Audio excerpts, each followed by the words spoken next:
Olá a todos, e sejam bem-vindos a mais esse Lamedo Guia e a continuação da nossa série sobre a super história.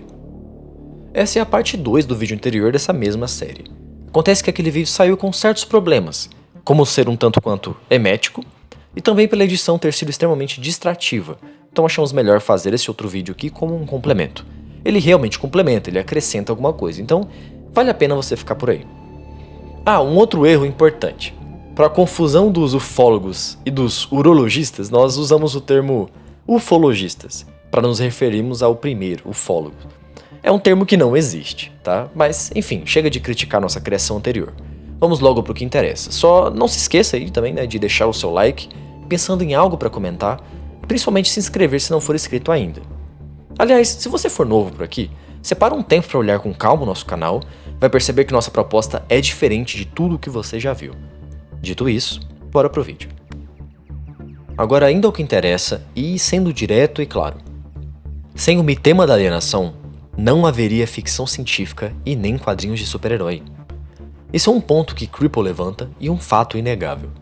Então quando falamos de tema da alienação, estamos falando da menor unidade mitológica mais fundamental dos últimos tempos, onipresente na ficção desde a primeira metade do século XX ainda. Vamos percorrer então daqui em diante um resumo de como nasceu e se desenvolveu esse mitema, o que ele realmente representa diante da situação humana dos últimos tempos, e claro, como isso se encaixa no quebra-cabeça quadridimensional da superhistória.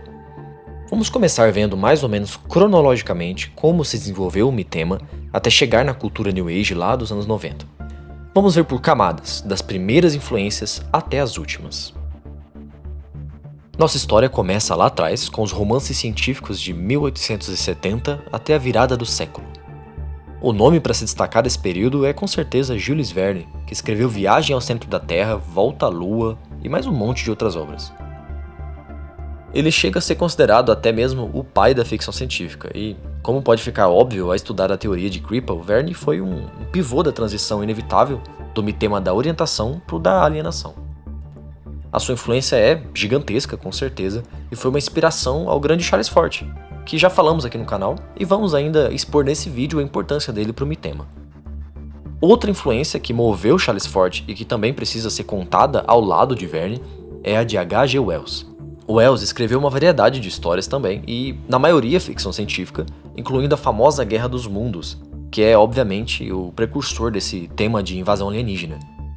É um mitema da alienação, né? Só que de uma forma crua e visceral. E foi uma ficção tão poderosa que chegou a invadir o nosso mundo, como eu pretendo mostrar em um vídeo só sobre isso, né? Fica atento. Esses dois maiores autores, no final do século XIX, são causadores das etapas seguintes, e dá pra gente seguir as influências deles por toda a ficção científica. E o que vem em seguida? Chegamos no período de 1919 até 1932. O bom e velho Charles Fort. Temos 2 vídeos especialmente dedicados a esse cara, então ele é bem importante. Esses vídeos vão estar aí na descrição e provavelmente no iCard aqui em cima. Mas basicamente Fort foi o maior nome dessa história associado ao mitema da alienação. Ele próprio fez registros de muitos objetos voadores não identificados.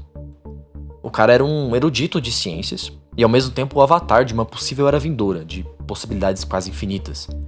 E, bom, ele se tornou onipresente, mesmo que a gente não perceba.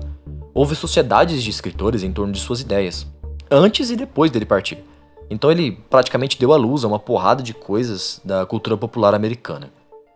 Seus livros, com um bom destaque para o Livro dos Danados, trouxeram uma enchente desses fatos condenados na cultura, desaguando principalmente na ficção de polpa, as revistas pulp, de contos sobrenaturais, quadrinhos e etc. Quer ver uma influência de Fort que se destaca bastante e é bem mais recente? É só olhar a primeira edição de Hellboy. Tem uma chuva de sapos, algo facilmente creditado ao Livro dos Danados. O professor Malcolm Frost, ele parece muito com Fort. E por fim, o quadrinho tem uma sociedade paranormal britânica, que é uma clara alusão à Sociedade de Pesquisa Psíquica de Londres, que era baseada no trabalho do Fort. Bom, depois de Charles Fort, como já dissemos, a ficção de polpa tomou conta dos anos 20, 30 e 40. Tivemos nomes colossais como H.P. Lovecraft, Robert Howard e escritores de sociedades fortianas. Todos deixaram coisas que rendem frutos até hoje. E claro, tivemos as histórias incríveis dos quadrinhos pulp. Era tanta criatividade que se a gente compara com a nossa época, claramente alguma coisa diferente estava acontecendo ali. uma invasão alienígena. Não à toa, foi no final dos anos 30 que apareceu o Superman, o conto definitivo do alien que cai na Terra. Foi ali que nasceu a Era de Ouro dos super-heróis. Eles próprios, uma invasão, liderada pelo filho de Krypton. Grant Morrison pegou muito bem essa ideia em Flex Mentalo, quando ele colocou na 4ª edição o subtítulo Somos Todos OVNIs, em que na capa a gente vê o herói caindo e formado de dezenas de fotos Polaroid. São fragmentos de um herói arquetípico, poderíamos dizer. E caindo onde? Temos uma Golden Pill falando só sobre esse quadrinho, mas para deixar ainda mais claro, na história a gente descobre que os super-heróis literalmente caíram no nosso mundo e se disfarçaram de ficção. É disso que eu tô falando. Mas o tema se desenrolou em mais um monte de formas, tanto nos quadrinhos quanto fora deles. Nos anos 50 rolou um monte de contatos, os primeiros encontros de humanos e alienígenas. E vale lembrar que, no geral, eram coisas temíveis. E como falamos no último vídeo, muita coisa soa como algo místico, tendo semelhanças com encontros com demônios ou anjos. E soam também como frutos de influência cultural. Isso porque são mesmo. Essas experiências místicas eram justamente experiências com elementos da cultura pop, e não deixam de ser místicas por isso. Nos anos 50 também teve bastante, nos Estados Unidos, as UFO Magazines, as revistas diversas que falam de aliens e afins. Não é a mesma coisa, mas muito disso persiste, tanto que temos até hoje pessoas em torno de cultos bastante questionáveis, com linguajar gratiluz e o caramba. O espiritismo, que apostatou da identidade conscientemente ficcional e fantástica do paranormal forteano, hoje tem adeptos bastante entretidos com ideias relacionadas a extraterrestres também.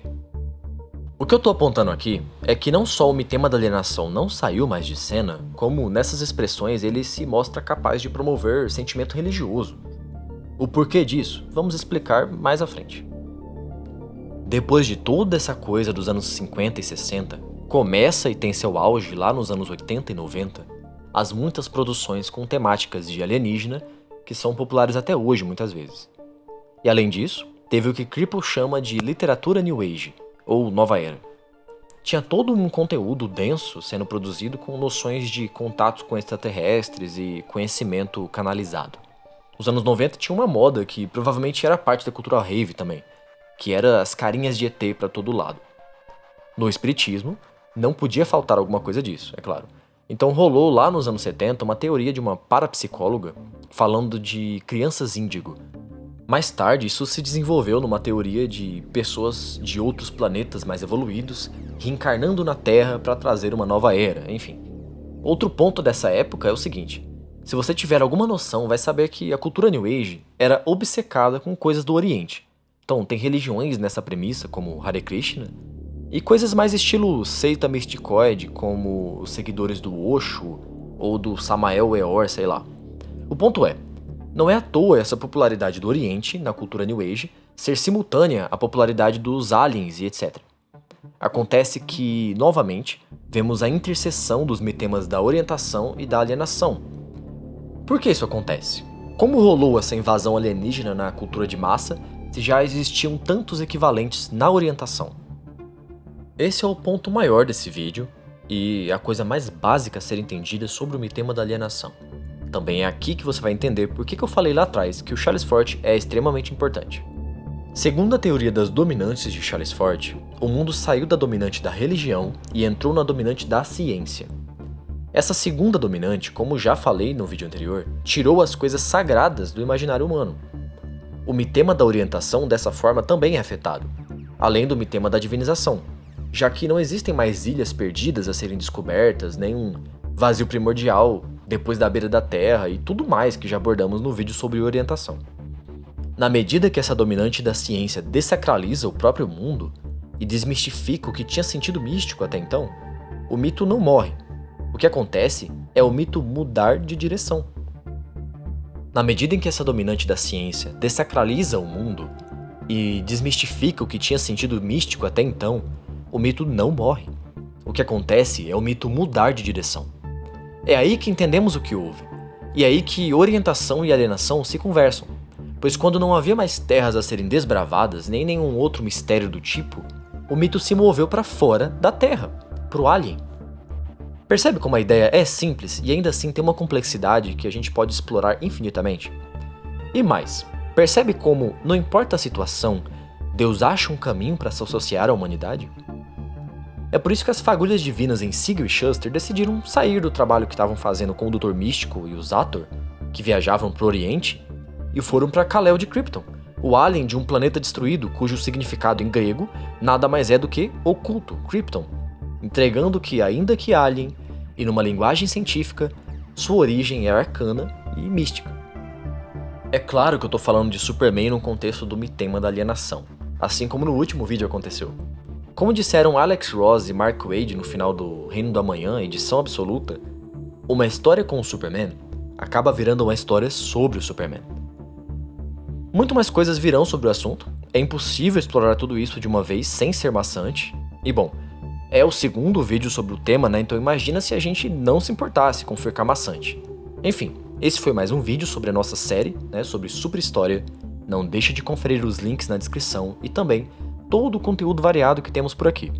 Deixa aquele like, comenta alguma coisa, faz pergunta, compartilha, se inscreve se ainda não for, é claro, e ativa o sino porque não tem nada que você pode sequer pensar em perder quando se trata desse canal aqui.